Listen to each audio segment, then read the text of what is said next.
1857 के महासमर से वीरों का यशगान तुम्हें मैं सुनाता हूँ। भारत माँ ने जब बलिदान था मांगा, तब वीरों ने सिर अपने माँ के चरणों में चढ़ाए थे।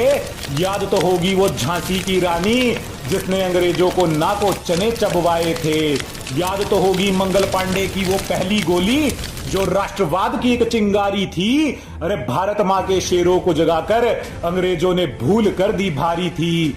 चुल्लू भर पानी में डूब मरे वो जो बच्चों को रूस की क्रांति पढ़ाते हैं। भारतीय क्रांति को कलम से लिखने वाले वीर सावरकर को गद्दार बताते हैं। अरे धन्य है वो वीर सावरकर जिनकी पुस्तक को भगत सिंह भी सीने से लगाकर चलते थे।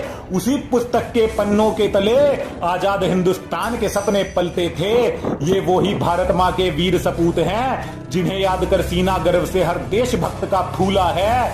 अरे इसी पावन माटी पर 12 वर्ष का खुदीराम हंसते हंसते फांसी पर झूला है। अरे कितनों के बलिदान गिनाऊं, गिनती कम पड़ जाएगी।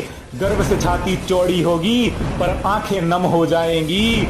राजगुरु सुखदेव भगत सिंह जब नाम ध्यान में आता है, मेरे लहू का हर कतरा तब इंकलाब बन जाता है। चंद्रशेखर की वीरता का जब इतिहास ध्यान में आता है, गुलाम देश में भी एक आजाद था, ये सोच के मन हर्षाता है। अरे भारत माँ की मिट्टी में था बड़ा हुआ, उसी मिट्टी में मिल बैठा था।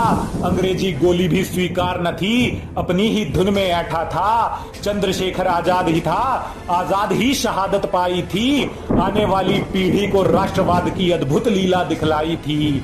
अरे लेखकों ने भी कलम त्याग बंदूक उठाई, बिस्मिल और अशफाक की दोस्ती काम में आई थी। काकोरी में जब सरकारी ट्रेन लूटकर अंग्रेजों को धूल चटाई थी। कितने तुमको बलिदान बताऊं जिससे मिलती राष्ट्रवाद की सीख नहीं, जिस पर देश प्रेम की मोहर न हो, इतिहास में ऐसी कोई तारीख नहीं।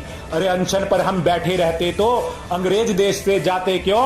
अरे जो चरखों से आजादी मिलती तो नेताजी आजाद हिंद फौज ही बनाते क्यों? अरे आज भी नमन है वीर सुभाष को, अलख अमिट जो जगाई थी। अंग्रेजों की देश से तभी जड़ें हिली थी, आजाद हिंद फौज जब आई थी। जिसने मातृभूमि पर जीवन वार दिया, हर वीर का कर्जदार रहूंगा मैं। और देश तोड़ने वालों को हर जन्म में गद्दार कहूंगा मैं। और देश तोड़ने वालों को हर जन्म में गद्दार कहूंगा मैं।